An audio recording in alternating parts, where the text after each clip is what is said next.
আজকে ঈদের দিনে মোল্লা নাসিরুদ্দিনকে নিয়ে অনেক বেশি কথাবার্তা হচ্ছে। তো আমাদের আকবর আলী খান স্যার ওনার পদার্থবিদ্যা অর্থনীতি বইতে মোল্লা নাসিরুদ্দিনের অর্থনীতি নিয়ে একটি চ্যাপ্টার লিখেছেন। সেই চ্যাপ্টারের একটি চুম্বক অংশ। মাংস চুরি হওয়ার পর মোল্লা তার স্ত্রীকে যে প্রশ্ন করেছিলেন, হয়তো আজ বেঁচে থাকলে একই ধরনের প্রশ্ন তিনি করতেন আর্থিক প্রতিষ্ঠানসমূহকে। মোল্লার মাংস চুরির গল্পটি হচ্ছে নিম্নরূপ।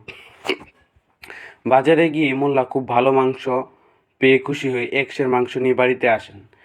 এসে স্ত্রীকে মাংসটা ভালো করে রান্না করার নির্দেশ দিলেন। মোল্লা স্ত্রী মাংস রান্না করলেন, কিন্তু রান্না করা মাংস চোখে তার এত ভালো লাগলো যে তিনি নিজেই পুরো মাংসটা খেয়ে ফেলেন।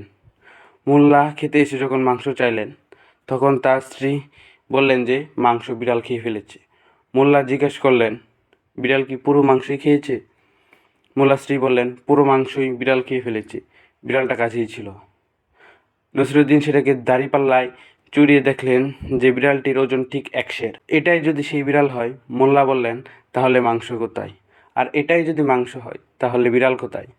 গত 50 বছর ধরে আমাদের প্রতিষ্ঠানসমূহ উন্নয়নের নামে যে বিপুল পরিমাণ অর্থ ব্যয় করেছে, তা যদি মোল্লা দেখতে পেতেন, তাহলে তিনি হয়তো দিকে আঙ্গুল দেখিয়ে বলতেন, এই যদি উন্নয়ন হয়, তবে বিনিয়োগকৃত অর্থ কোথায়? আর এই যদি বিনিয়োগ হয়, তাহলে উন্নয়ন কোথায়?